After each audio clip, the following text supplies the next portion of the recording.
Good afternoon. We'd like to call this meeting of the Lee County Board of Commissioners to order. Thank you, everybody, for coming out on this finally beautiful spring day. We'll enjoy it while it lasts. If you would join us, we'll stand for the invocation by Dr. Frazier and the Pledge of Allegiance.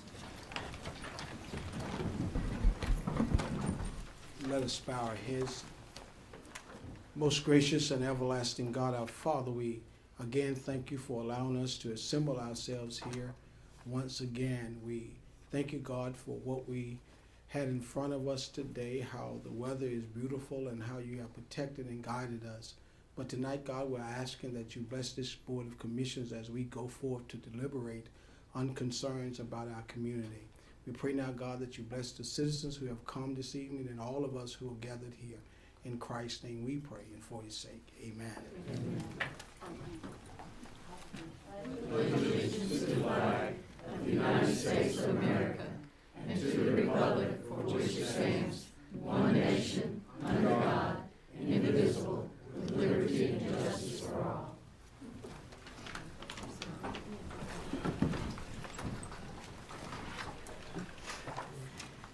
Okay, at this time, I'd like to ask for a motion for the approval of the consent agenda. Madam Chair? Yes, sir. Could I have an additional item on the agenda? For the consent agenda? Oh, sorry. Additional agenda. Okay, Discussion regarding meeting time. okay. Let's see, that can be new business D.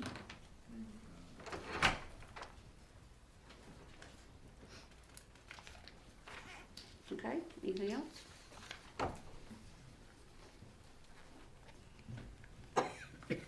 Okay, we have a motion on the floor. All those in favor, say aye. Aye. Opposed?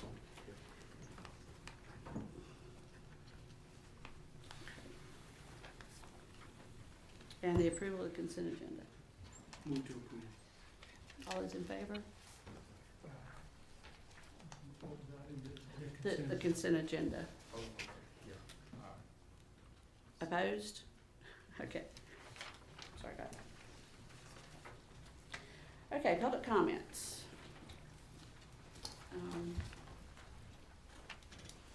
Ms. Terica Luxton. Good afternoon. Good afternoon. I'm Terica Luxton, Sanford. I brought copies of Brettle's comparison of coal ash dumps versus household dumps. Since it was brought up in the Sanford Herald, I thought that was good information to have.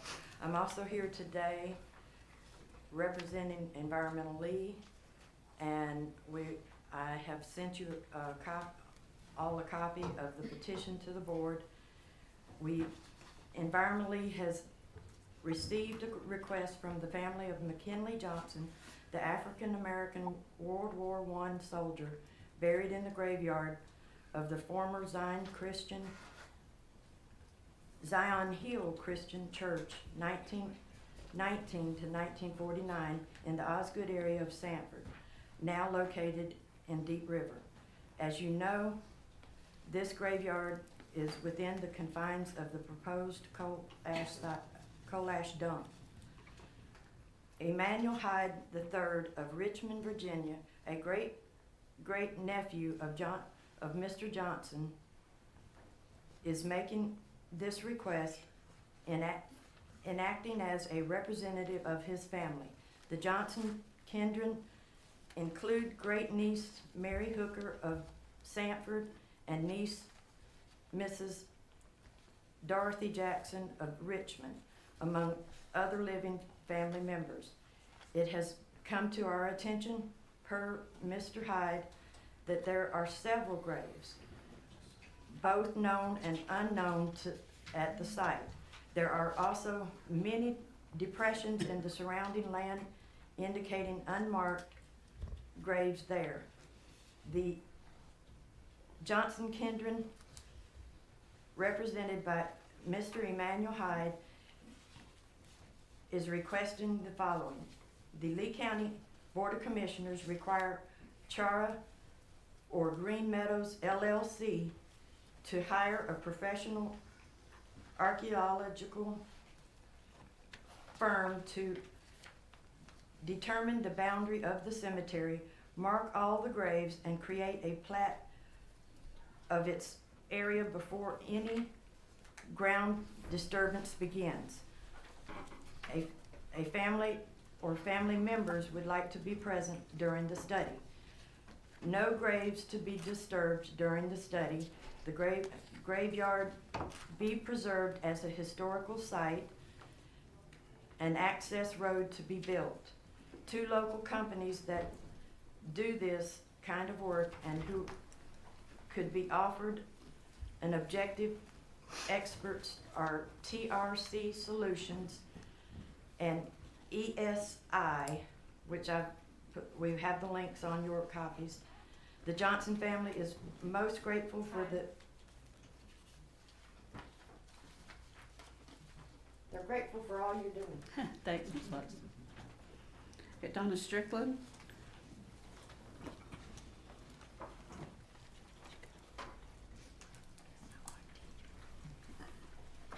My name is Donna Strickland. I live at 1708 Woodridge Drive here in Sanford.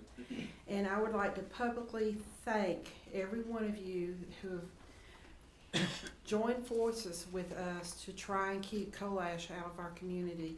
My friend Arlene and I, as well as others, have been working morning to night, even getting up at 4 o'clock in the morning and working on it to try and find some kind of strategy to keep this out of our community. And so those of you that have put forth yeoman's amount of effort, thank you, and I appreciate it, and I hope that we will be successful. Thank you. Arlene Jackson.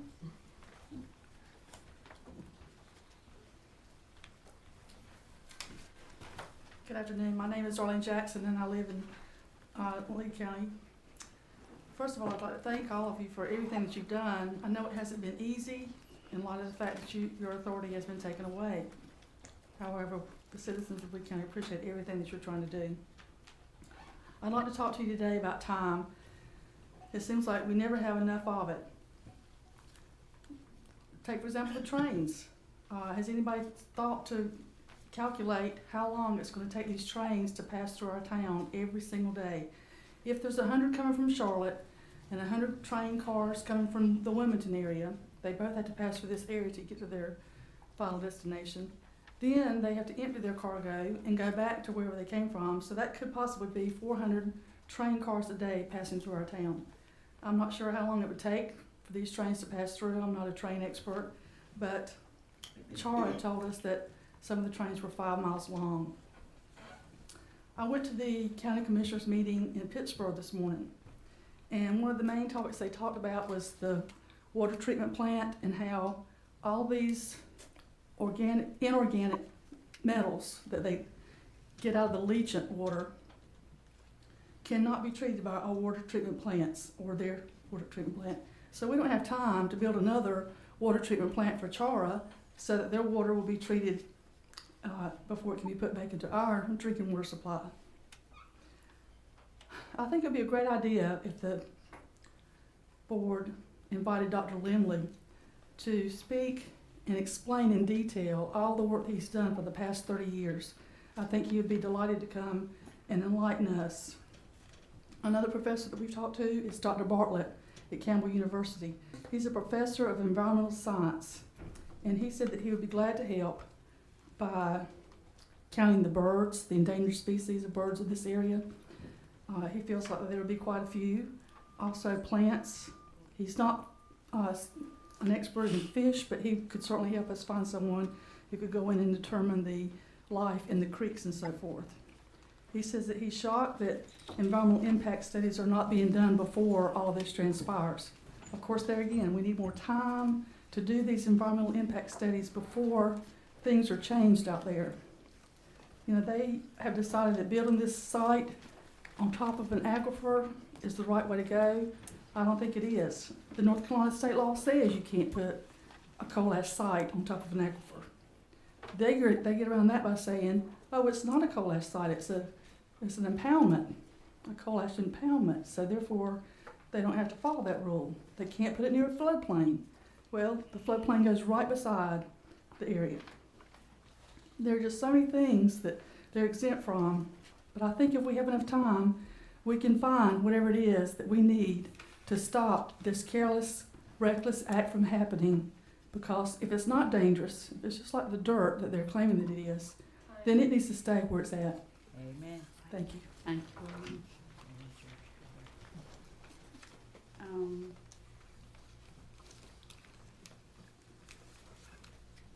Is it Dean Tipton? That is correct. Okay.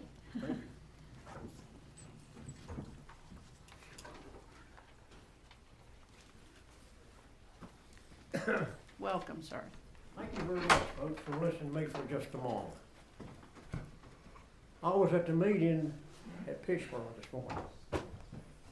That man, the young man that represented Chara, he lied. I told him he lied, and I know he was lying. He was very ambiguous. Nothing clear on anything he said. But this is my assessment of the proposed landfill, if it goes through and the legislator passes this resolution or gives them permit to do so. Me being a pessimist, I see disaster in the making. I think eventually, to start with, there will probably, I was in construction at one time. That was my livelihood. I would say that they will build a hole in the ground, dig a hole in the ground, surround it. Probably 10 to 20 feet deep, maybe 40. And that is the first shipment. And they got 410 acres of land there. That's just the beginning. Now, I don't know how much 10-acre hole in the ground will hold, how much coal ash. But I estimated, now this is what I did. Now, when you want me to stop, you just say so. She'll let you know. Are you timing me? Yes, sir. How long have I, 3 minutes. what's my time limit now? Huh? Almost 2 minutes left. 2 minutes. 2 minutes. 2 minutes? Oh, I gotta get going. I could talk, Can I yield quite a my bit. 3 minutes to him?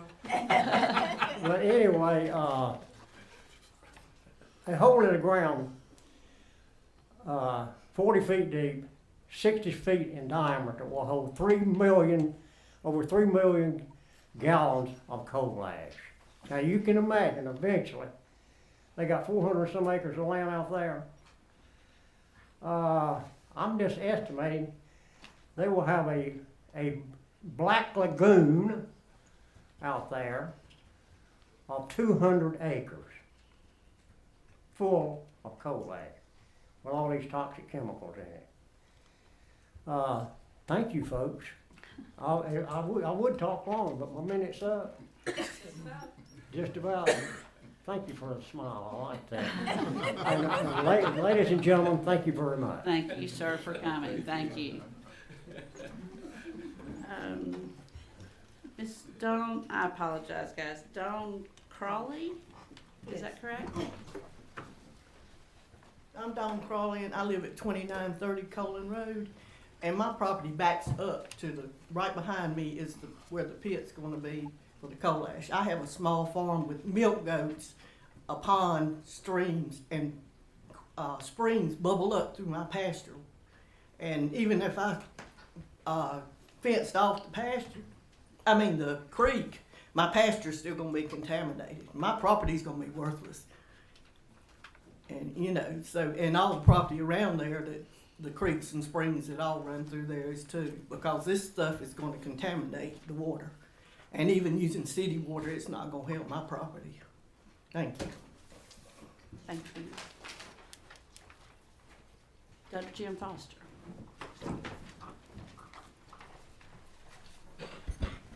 Jim Foster, and I live at 702 Cool Springs Road, Sanford. Madam Chair, Commissioners, Mr. Crumpton, Council, good afternoon. I'm opposed to having a coal ash landfill in Lee County, and I'm opposed to it for a number of reasons, but I'm going to only cite 4 here this afternoon. First, I believe it will harm our county economically. It is going to be more difficult to attract a new business or a new industry to our county that is about to have millions of tons of unwanted coal ash dumped here. Secondly, I believe a coal ash landfill has great potential to harm our environment in a variety of ways. There is a big environmental risk and no rewards that I can see. What do we do if our water aquifer gets contaminated?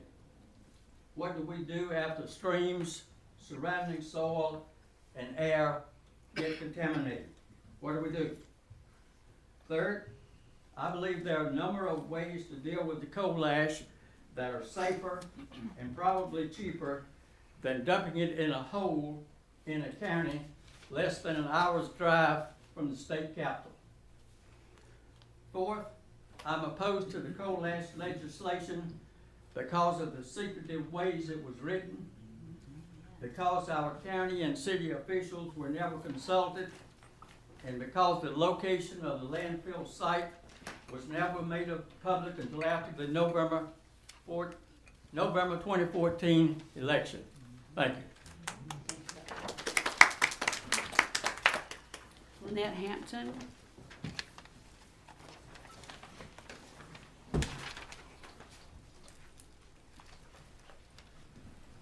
Good afternoon.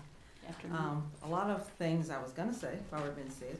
Thank you. My biggest problem was in Duke Power being behind the dumping of the ash and them being responsible for policing themselves. We already know when big business polices itself, it does not bode well for the little people. That's us. Duke has also transferred its liability, basically, getting it away from them into somebody else. And if they're not held responsible, there's gonna be no continuation of monitoring if something should happen. There's already been a history of environmental destruction with other coal ash being dumped. We didn't know about that until, at least I didn't know until recently. My other problem is that it's normally dumped in communities that are impoverished or economically disadvantaged areas, and if there was no danger, they could put it anywhere. They wouldn't have to try to keep it, you know. My mother called what Duke Power is doing, throwing rocks and then hiding your hands. I think that secrecy speaks for itself. I don't know if where they want to do it is the best option. I'm sure it's the most cost-effective option for them. And because it's cost-effective for them does not mean it's the best option for us. My daughter-in-law's concerned about letting my grandson come and drink water in the community. Now, she's aware of what, and I go along with that. And I laughed initially when she said it, but now I'm not so sure. She may be on to something. Maybe it won't be, you know, even effective for us to still be able to drink the groundwater if it continues. So for those reasons, I'm concerned with coal ash being dumped in the area, and I hope that you all will do all that you can to not let it come to our county. Thank you. Thank you, ma'am. Mr. Keith Clark.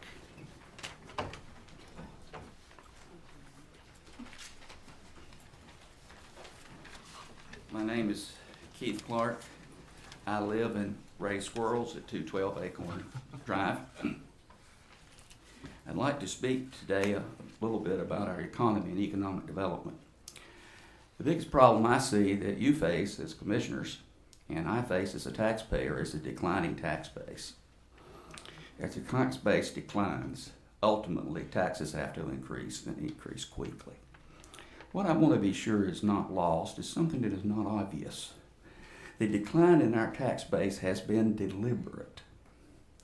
If you want to destroy government because you don't believe in government, you cut off its sources of income.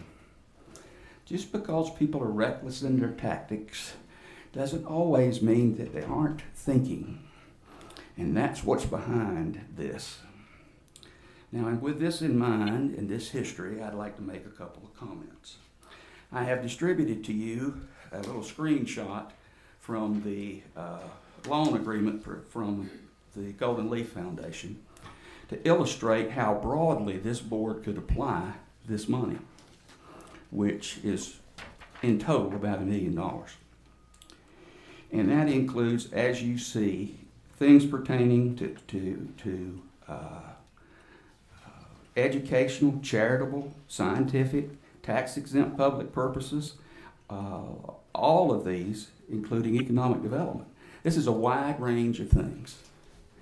How did this loan idea originate in this room? It originated because there was a $40,000 grant coming for FitzPac.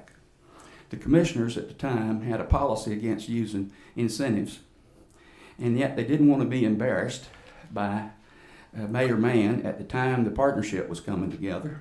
So the little idea of a loan came up. The folks from FitzPac told me they'd just as soon have the incentive as a loan. So this was why this came about. I'm not saying it isn't a bad idea.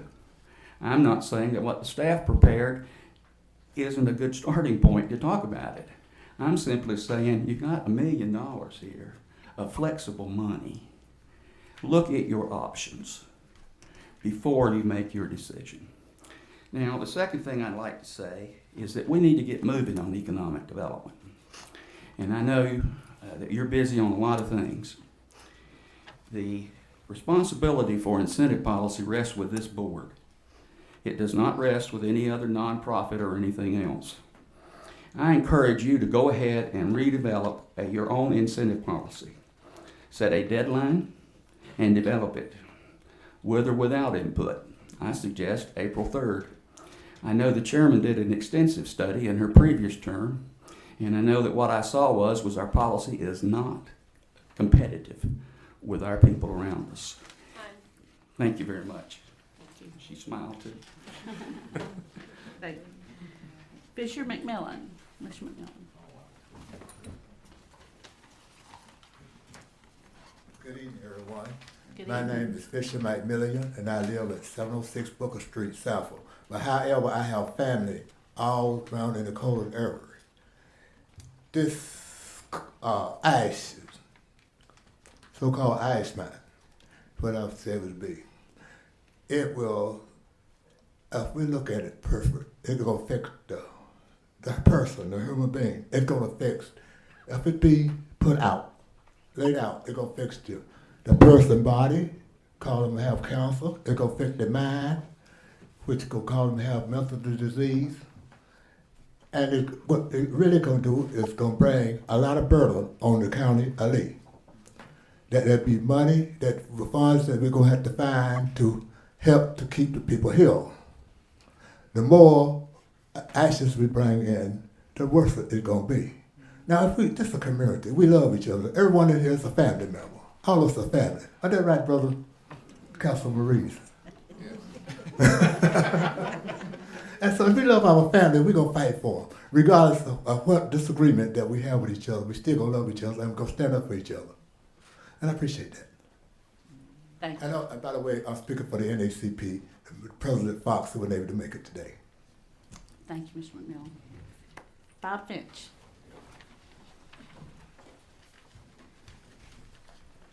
Good afternoon. My name is Bob Finch. I'm at 1414 Carson Street here in Sanford, North Carolina.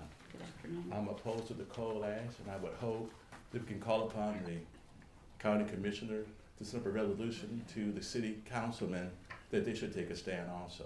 So far, they've said quietly and not said a thing. That's all, folks. Thank you. Thank you.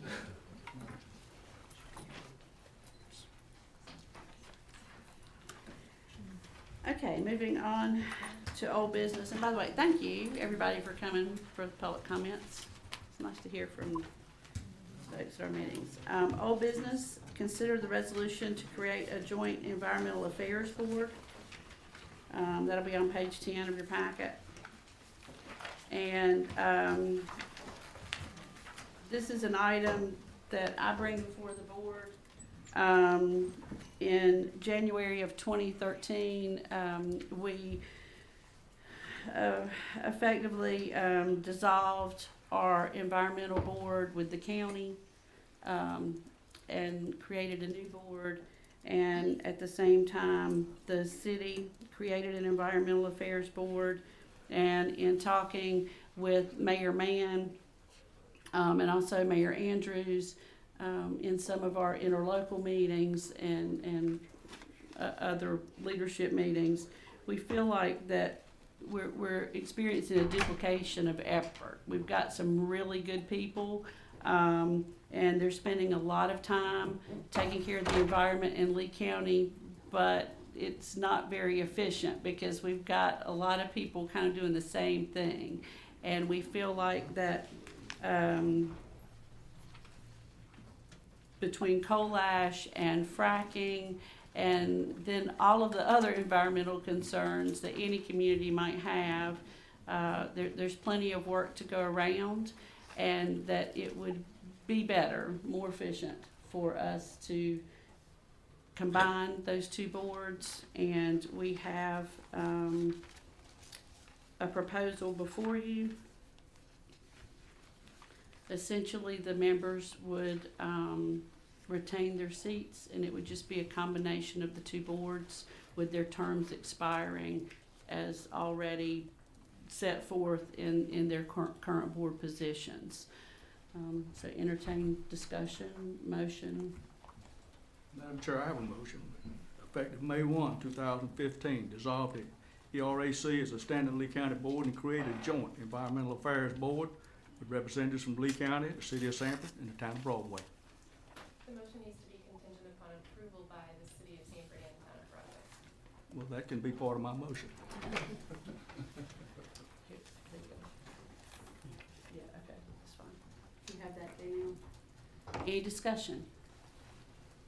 Madam Chair, as I recall, the Environmental Affairs Board was dissolved and an Environmental Review and Advisory Committee of subject matter experts was formed by the county. The city chose to choose their own board, and now we're asking the county to dissolve the board that has the subject matter experts and include the city. Well, actually, what we're doing is combining the two boards because, as I said, they're doing a lot of the same things. And so the members will still stay on the board. We're not taking applications for new members. It's just combining the boards. What are the subject matter experts that are coming from the city? I'm asking, I don't know. It's not in the packet. Right, I don't have in front of me what the subject matter is for the city. It's citizens, as far as I know, that are in good standing. They're citizens of Lee County, citizens of Sanford. They pay their taxes. They have interest and expertise in environmental concerns and willing to volunteer their time on the board. We just felt like in meeting with other leaders in the county, the city, that it doesn't make sense for two boards to be doing a lot of the same things. We just merge them together. We're not replacing anyone. I'm sure did the two boards agree on this union? I have spoken with April Montgomery, who's chair of ours, and the mayor spoke with their board, and yes, they were in favor of this. That's good enough for me. I'd also like just to give us a thought and have them come and speak to us one of these days and bring us up to speed what their thoughts are. On combining or just No, what they're on doing? what Oh, just a report? Ash and what their Yeah, thoughts I on think- coal ash. We haven't heard from them yet. We've heard from everybody else. I think that's but a our good point. board. Like to hear from them. I think that's a good point. Okay, maybe we can arrange that at the next meeting to have them come and give a presentation or a report from their meeting. Okay, we have a motion on the floor. All those in favor? Aye. Opposed? No. Okay. I Thank think you. the ayes had a majority. Yes. Kinda like All right, Item B, under old business, discussion of reference of the revolving loan fund program policy and procedures. Mr. Crumpton, that'll be page 16 in your Yes, ma'am. agenda. Chairman, this is an item that's been ongoing for quite a while, trying to establish a policy for the revolving loan fund. The county had made 2 commitments so far without a policy in place. One was to Fitzpatrick and the other one was to the, originally it went to the Economic Development Corporation, now it's the Partnership for Prosperity. The fund currently has $520,000 in it. Of this, $56,000 remains to be advanced. So essentially, the county has $464,000 left to make loans. So we've consulted with Tyler Mulligan and Crystal Morphus on the original policy that was submitted to the board back in February 2014, over a year ago. And now we've updated it, added their comments, and come up with a new policy. I think it's important to understand that this is really a policy on how to loan the money. It's not really, doesn't describe the program or the goals of the commissioners or who you're trying to attract or use, the loans proceeds for. We probably need to have a discussion about that. Go back over our economic strategic plan and align the loan program back to the strategic plan. The new board probably needs to discuss that strategic plan a little bit as well about how we're going to achieve goals. And I agree with Mr. Clark, we need to get going on economic development in this county. So the policy is here to discuss tonight. I was not asking for action on the policy because I felt like the new board needed to get the policy in its hand and review it and give direction to the staff on where to go with it. Okay. Discussion? Well, I for one, I'm glad to see it on the agenda. And one reason in particular is that we have been recently talking about the incubator for the community college. And while I looked at the loan committee, one of the thoughts came to mind was that we would have someone from the incubator program to be a member, and more specifically to go ahead and identify what we truly consider to be small businesses. Sometimes a small business has a far-reaching arm in terms of money, and I think that we ought to establish some parameters for actual small businesses, and especially those who may come under the incubator program. I was glad to see President of Community College in here. I hadn't spoken to him or the trustees. It's just something that I thought would fit at the time that we were doing the policy.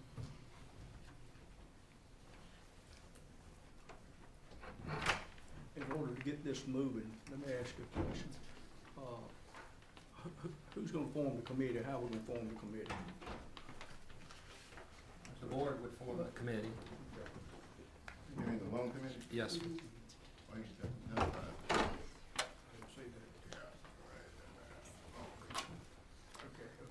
Okay. So by passing the policy on page, it's actually page 19 in your packet, number 2, it lists who would be there. Right.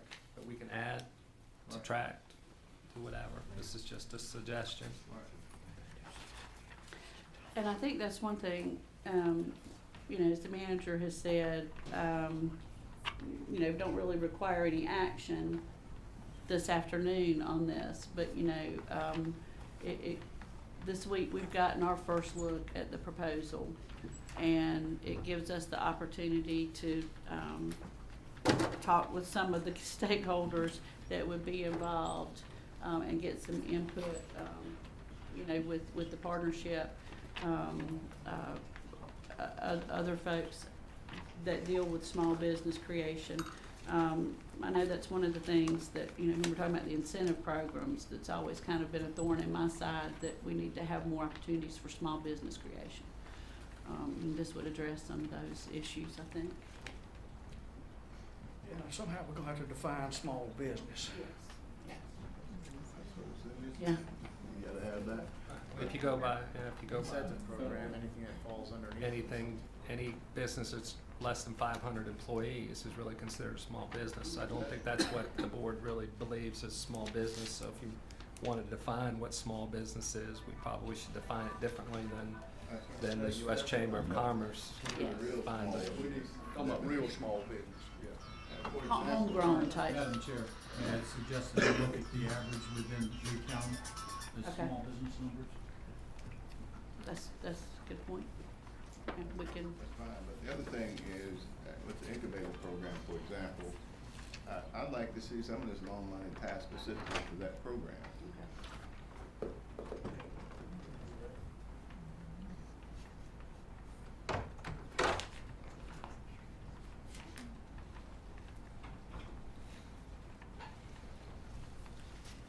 any other discussion? I did have one other consideration. I looked at the loan application process. That's on page 23. You know, one of the problems that small businesses have is timing is everything to them. And where government can reduce the paperwork and the red tape and the holdup, it ought to be a priority for us. So, you know, certainly 15 days and 45 days don't sound like much unless you're on the waiting end. Right. And that becomes very long. Okay. You're saying making it as easy as we can. Absolutely. I think you're right.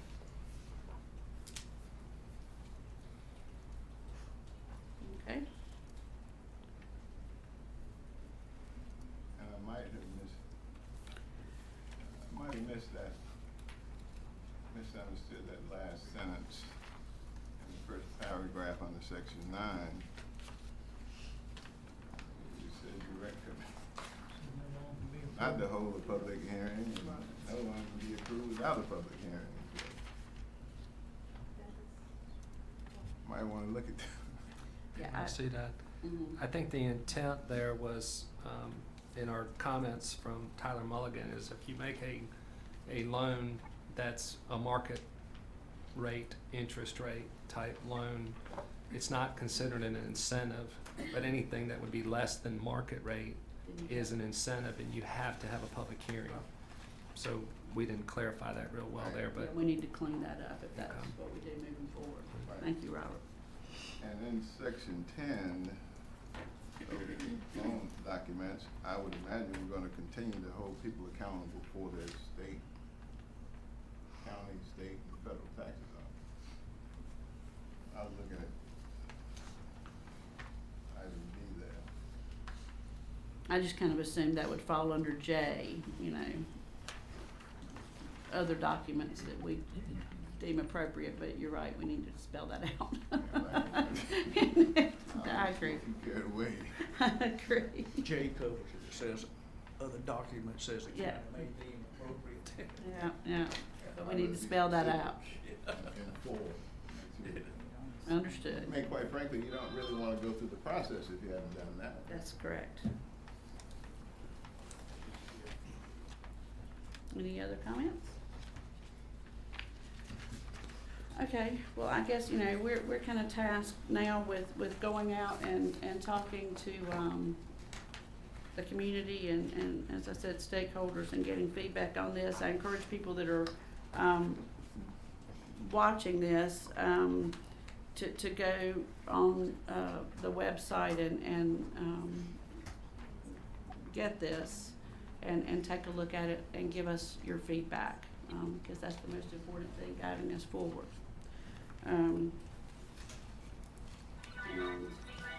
I will, Is it reasonable to perhaps send a copy of this to the downtown business association group?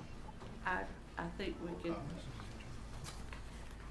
I think we could probably, Commissioner Reeves wanted to know, was it reasonable to send it to downtown business for comments? I think we could send it out to the chamber, partnership. I mean, all of them would receive a copy of this, correct? Okay. CEO's gonna be on there, so. Send it to the Small Business Administration out at the community college. Mhm. Yeah, feedback we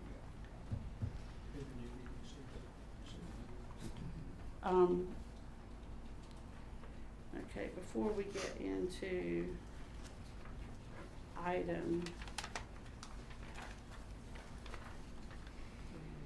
C, since this kind of goes along with this, I'm gonna take a point of personal privilege. I know they're here probably for another item, but since this goes along with this, when Dr. Frazier and Ms. Schmidt and I were in DC this past week, Lee County was featured as one of 11 counties in the country to model for creating jobs, and it was mainly due to workforce development and CCCC and the small business. So, I mean, it was a nice surprise. It's on the So, National Association website. to go to that and be featured. So we appreciate your hard work and all those. And if I may add, Madam Secretary, it's also on the VA's website, Veterans Affairs for Businesses, Employment and School Training. Right. I mean, it just, the collaboration between all the different entities was something I think we all should be proud of and continue to do. When we all work together, we get a lot further. Okay, item C, consider appointments to the Board of Equalization and Review. Ms. Lee?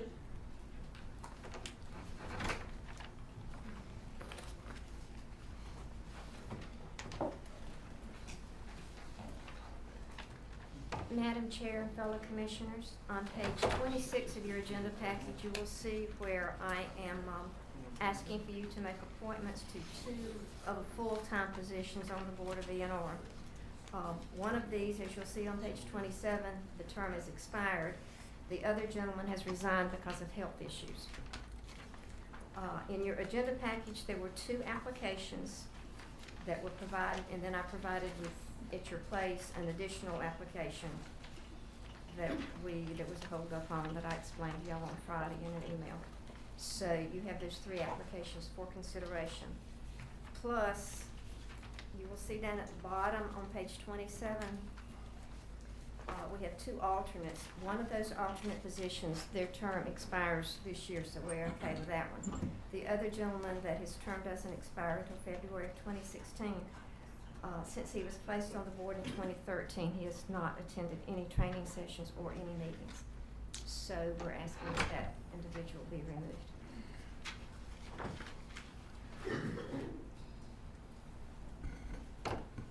So you have 2 vacancies, and then so we only usually move the alternates up to the vacancies? We try to do that when at all possible, yes. Of course, that's the board's pleasure, so it's up to you. You have Morrison, who is currently now on the board, who will come off. That is willing to stay. Willing to stay, So yes. he has submitted an application, Yes. yes. So I would ask that we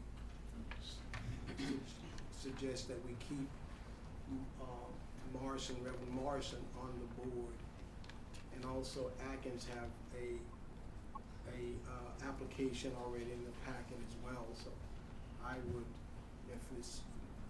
my vote would be for those 2, and then the application that we have. And he's already on the board. He's an alternate. Okay, he's an He's alternate. already an alternate, Okay. but he really wanted to move up into one of the full-time slots. That's why he submitted another application. Madam Chair, I move that we vote to put 2 people on the board. This board votes to put 2 people on the board. We got 3 applications that have been filed. I think that's his motion. Yeah. The 2, yes, the 2 are on that we have in our packet. That's good. So your motion is for Mr. Morris and Mr. Atkins? Atkins, yes. And Yes, the Mr. 2 vacancies, right? 2 Yeah, vacancies. 2 vacancies. And Mr. Ramsberger would stay as an alternate? Yes. Okay. Now, Lucia has to stay as an alternate too. So what you're saying is 2 new people that haven't been going to meetings. You got 2 alternates that are sitting here. are gonna stay alternates, and 2 new people that just applied, you're gonna put in as members? No, No. Marson is on the board. Or is on the board already, He- so He wants to be, stay on the board? stay on the board. Okay, that's good. And then you have 1 vacancy and since is left. And his motion was to put Mr. Atkins in Mr. Sloan's position. Madam Chair, could I ask that we have a ballot? Are you prepared for that? No, sir. No, ma'am. Mr. Atkins is not, his application was in the packet. but he's not a alternate either though, right? No. Okay. But So you're choosing not to move one of the alternates up? Yeah. Well, the reason being is that, the application that we received, however we got it through an email, I think that those 2 guys had theirs in there already, and so I think that they should be the ones who receive that.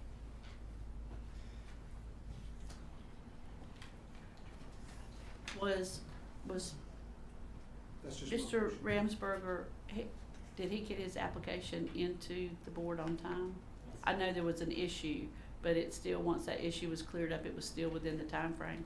Actually, all 3 of the applications came in before it even ran in the paper on February the 6th. They knew it was coming, so. So they all came in They all on came in time. on time. Okay. It's just Well, that we can I had the re- issue. Can I go through with the motion that we've already presented? Sure. Okay. Okay, so the motion on the floor is, Mr. Morris and Mr. Atkins as the 2, appointees, and then Mr. Ramsberger as an alternate. And His term isn't up until 2016 2016. anyway. so- Okay, that's what I was double checking to see when his term was up. Okay, everybody understand the motion? Yes. Okay, all those in favor say aye. Opposed? No. Okay, 2. 3. Who was it? Me? Who was the third one?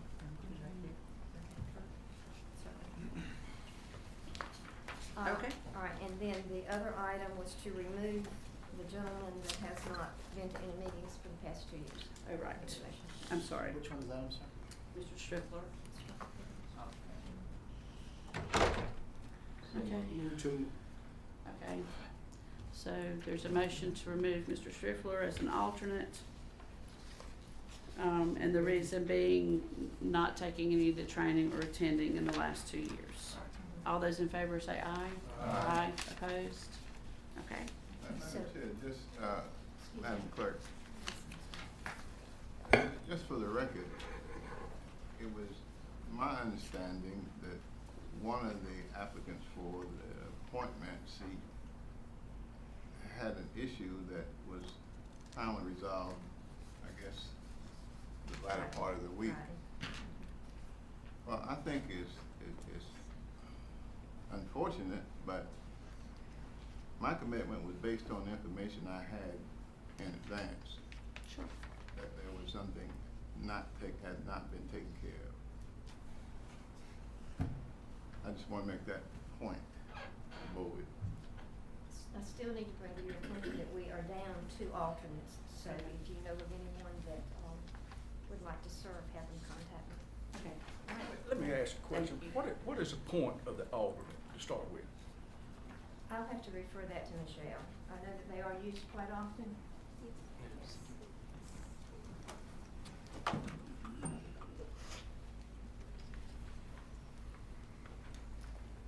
Good evening.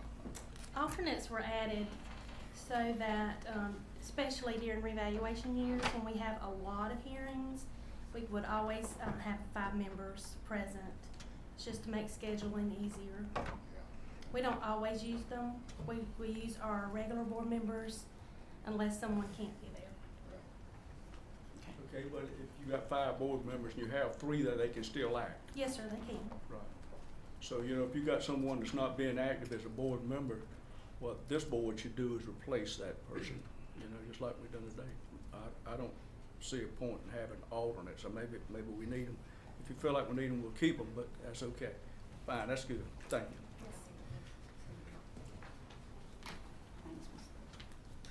Okay, new business. Page 31, acceptance of Healthy Communities Funds for Health Department. Mr. Terrell Jones. Good afternoon. Chair, good afternoon, gentlemen. So you have before you a request to accept some funding. It came to us from the Department of Health and Human Services Division of Public Health, and this money goes towards interventions that promote healthy living, healthy activities in our community. We met with the Board of Health. We suggested 5 or 6 different options that we could use this funding for, and that was narrowed down to 3, and they're listed here on the abstract. Partner with the Enrichment Center to have a program called Matter of Balance. It reduces falls with seniors.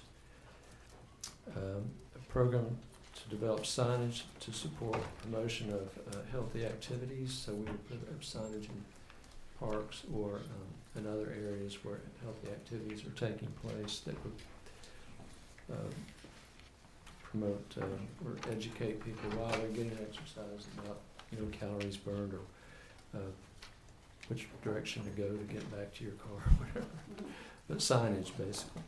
And then the third item would be to provide supplies and curriculums to help develop community gardens in the community. And I think we talked with Susan Conlon about helping to further promote the garden that they grow behind the McSwain Center, and maybe support the other. We have a Peace and Liberty Community Garden. There's one out in Broadway, and I think there's one other. But we have some community gardens in the One off community. of Washington Avenue. Mhm. So we would support those with educational material and some supplies. We also, part of this funding is to go towards training to teach our staff and others, say like at the Enrichment Center, on how to do these interventions. So some of the money, about $1,200 is for training, and another $1,500 for training in the Matters of Balance program, and then the rest of the money would go to these other interventions. Okay. So our staff our staff is gonna be trained to continually train people at the Richmond Center to help them with the balance and training. So people move on to the Richmond Center, our staff will be trained to train new people that come in, so that program can continue. Train the trainer. There we go. Oh, okay. Mhm. Got a motion on the floor to approve. Any more discussion? All those in favor say aye. Aye. Opposed? Thank you very much. Okay. Central Carolina Community College Board of Trustees membership.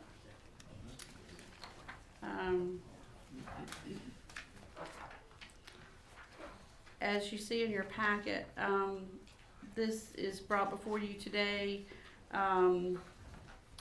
It has been my honor and privilege to be in meetings jointly with the chair of Chatham County and Harnett County, Mr. Jim Crawford and Mr. Jim Bergen, and 2 great guys. And in meeting with the college, have decided that we just kind of need to be official as far as our appointments for the CCCC Board of Trustees. It's just a formality type thing. This is the way that the appointments have been made for about 30 years. But we just felt like that we really moving forward. I think those of you that have served with me long enough know I like to have things in writing and all, T's crossed, I's dotted kind of thing. And so for that reason, I bring this before you. It just makes it cleaner and for boards that follow us in writing and official. So any questions? I would move we support the trustee membership proposal and notify our delegation. Okay. Madam Chair, I do want to just make one point under item 1, where the boards of education make appointments. That was something that was changed 2 years ago. Mm-hmm. So that has not been in effect for 30 years. Oh, correct. Section 2 is how we've done that for 30 years. And the 3 counties together would like to continue to make the appointments this way. And this is coming out of meetings that I've had with the other two county chairs, that we are all in agreement that. Let's comply with the state is the main thing. Mhm. Well, I think, for a while, if you read the original statute, Harnett and Chatham were considered satellites. So this was an appropriate way to make the appointments. Now there's some, uncertainty as to whether they're really satellites or not. And so this just clears this up, that, this is how the appointments would be made. But this is supported by the college and the other two counties. We've had really good meetings. And of course, this is, the other two counties have the same, issue before them as well. So we have a motion on the floor to approve. So moved. All those in favor say aye. Aye. Oh, I'm I sorry. had a question, Sure. I'm just curious. It says 4 trustees elected by the Lee County Board of Commissioners, one of which may be a Board of County Commissioner. Mhm. Have we ever had a county commissioner from this county on that board in recent years? Not since I've been here, Mr. Smith. No, We've had sir. them on there. Yeah, we've had them in the past. Okay. All those in favor say aye. Aye. Opposed? Okay, thank you, gentlemen.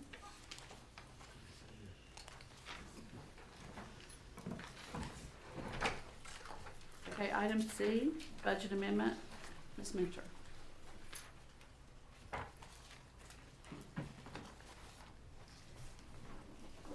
Good afternoon. I placed at each of your seats a replacement budget amendment to be considered.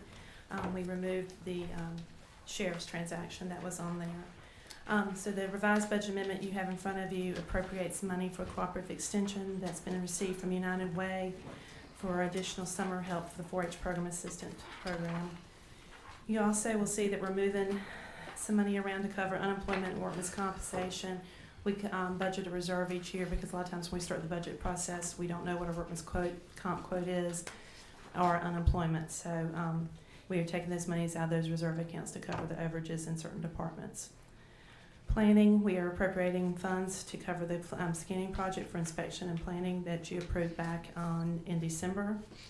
And then we're appropriating the funds that you've recently approved for the health department, $2,700 for the public health 101 quality improvement program, as well as $7,847 from the FDA grant funding. Okay. Any questions?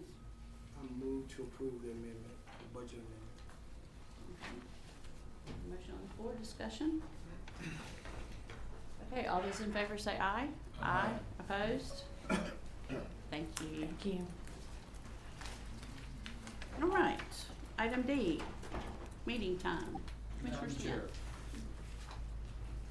in light of the fact that we have a rapid demobilization of mid-range officers in the Army, especially, unfortunately, our workload has increased. I will be required to give briefings for the next 3 Mondays. We're scheduled to have a meeting and will not be finished until 5 o'clock. And I'm asking if we can move the meeting time to 6 p.m. on those 3 next meetings. Okay. Discussion, How many meetings? the next 3 meetings. That's 3. Make parking a lot easier. True. The next 3 consecutive meetings, The next 3 consecutive meetings. is there any reason you can't alter your schedule? I've altered my schedule as much as my supervisor will allow me. I've been through that too. And certainly I understand. Okay, we've got, I would offer that we do it at the next meeting. We clear the other 2. I'll agree to this upcoming, when is that, the 16th? Yes. Yeah. And then we'll think about the next 2 at the next meeting. That's my position. What you saying is. did you did not put it in a formal motion. It changed. Well, I move that we I ask the board's permission to move the meetings for the next 3 consecutive meetings to 1800, 6 o'clock. So, Would you be in favor of amending your motion, and we'll move the next one to 6 o'clock and then see if things change? Okay. And then we'll vote on that at the next meeting if it's, I'll amend my motion to reflect Commissioner Reed's suggestion. all right. All those in favor say aye. Aye. Opposed? Okay. All right, county manager's comments. I just have one item, Madam Chairman. I wanted the board to know that I've been approached by our Economic Development Corporation and Duke Energy to consider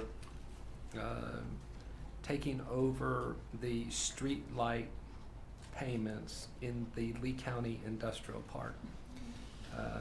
Many of the companies out there have chosen not to pay for their street lights, and due to safety issues, we have been approached to consider taking over this project.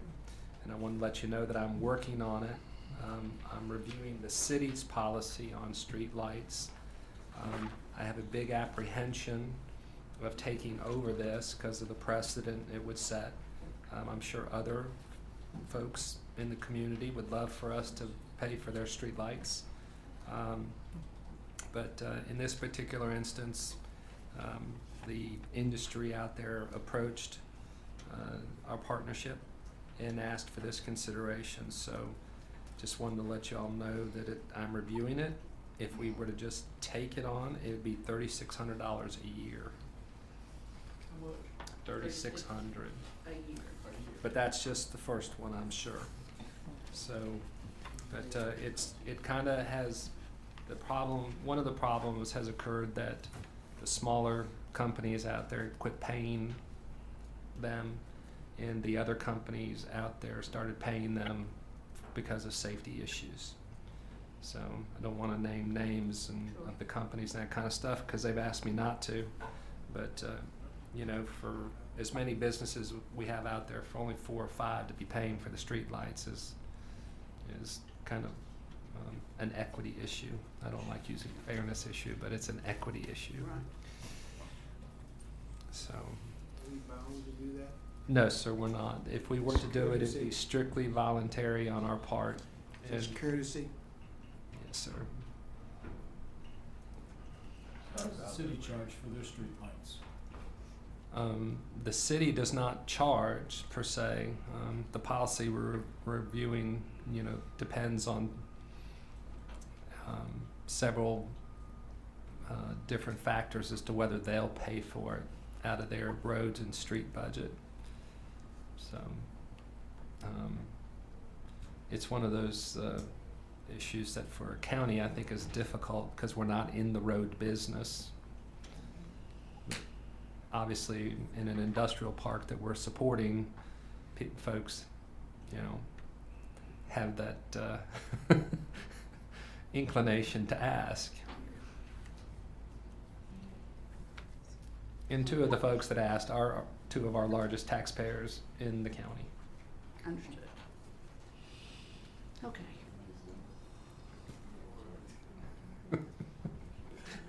I don't make it up. I just bring it to you. I understand. Moving on. Yes, we understand. Okay. That's it. Okay, all right. Wow. Okay, commissioners' comments. Commissioner Smith?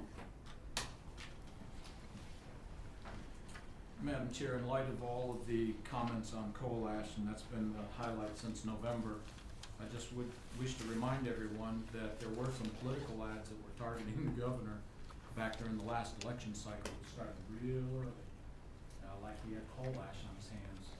And unfortunately, I suspect that political pressure caused the legislature to act as soon as they could in order to get coal ash off the table. And unfortunately, we're the recipients of all that activity. Good summation. Oh, I hope everybody was safe with all this wonderful weather, and it gets warm.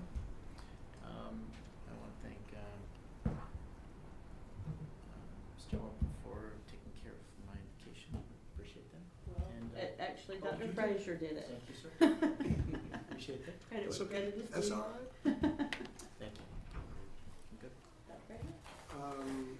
Just want to echo the thanks to the board and for the county for the work that we faced at Washington DC this week. We had not a good time, but a working time. Had the opportunity to be at the congressional breakfast that we was able to hear from the senators. Unfortunately, Representative Elmers was ill, but certainly we got to speak with one of her staffers and laid out some important things that the federal issues, and had a moment of conversation with them, and so we want to thank you guys for the opportunity to go there and share in those sessions.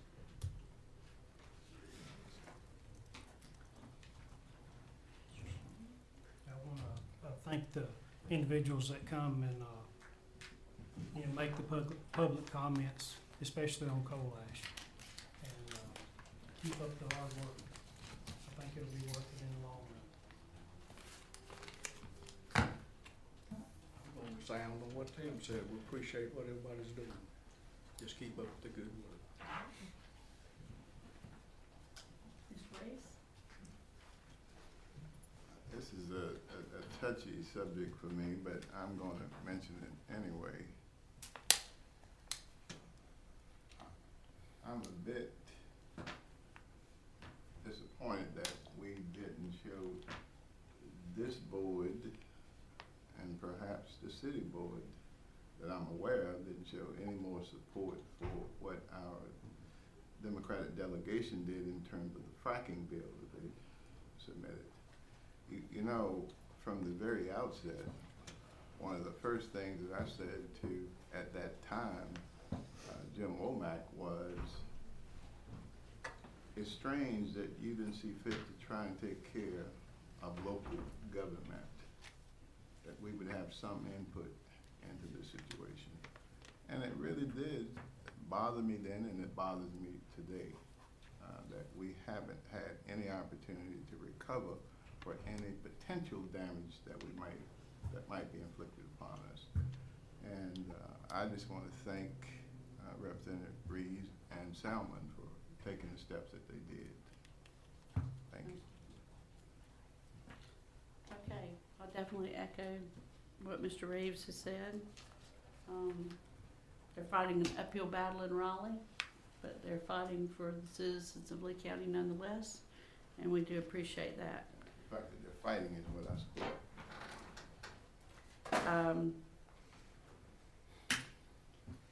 Again, what Dr. Frazier said, it was definitely a working time in Washington DC. There's a lot going on the national level. We fell in right when the heated debate about the Homeland Security funding was going on, and I actually had lunch with one of their junior directors, which was interesting, and learned more than I probably wanted to know. But one of the things that was interesting to us, that even with the North Carolina delegation, everyone to a person that realized we were from Lee County was concerned about the coal ash. And then people from other states that have the coal ash issue on the horizon are very interested in how it's handled. So I think that's a burden that we feel on all of our shoulders on this board, that we're sort of the beta case. We're gonna set the precedent, so it's trying times, but it was a good conference. North Carolina had the 4th largest delegation there with 150 members from throughout the country, and we got a lot done in our North Carolina caucus. I would like to share, and we're very proud to say that North Carolina is going to host the National Association of County Officials annual meeting in Charlotte in July. So that's going to be a big deal, and we're going to have people from all over the country coming into North Carolina. So Lee County definitely needs to have a presence there, and we're going to make sure that happens and they know where we are. But again, like Ricky, I thank you for the opportunity. We came back with a lot of information. That having been said, a lot of that information that we came back with all the workshops that we attended, we tried, there were always 5 or 6 every 2 hours, and there were 3 of us, so we kind of tried to make sure we had as many covered as we could and bounce around and learn as much as possible. But I'm going to bring it up again, and if you'll put it down and email me. I still think it's important for us to have a retreat. There's been several things brought up today with our strategic planning, things that we're going to do as far as in our economic development policy, small business creation, and then several things that were brought up in Washington with our communications policies and plans and that type of thing. That are a little bit more of a debate and a process than maybe is necessary for this meeting. But I've talked to some of the staff, and April 17th and 18th have been proposed. And I will be working with the manager. I have a tentative agenda already in place, but due to some circumstances this afternoon, I wasn't able to get that copied to share with all of you. But I'll be emailing that to you to get your feedback on and see if you'd be available. Maybe that Friday evening for dinner, and then, early on Saturday, not take the whole day. Okay? All right. With that having been said, Okay. I move we go into closed session to consult with the county attorney to protect the attorney-county client privilege per North Carolina General Statute 143, 318, 11, A3. all right. Thank you. Very good. Thank you, ladies and gentlemen.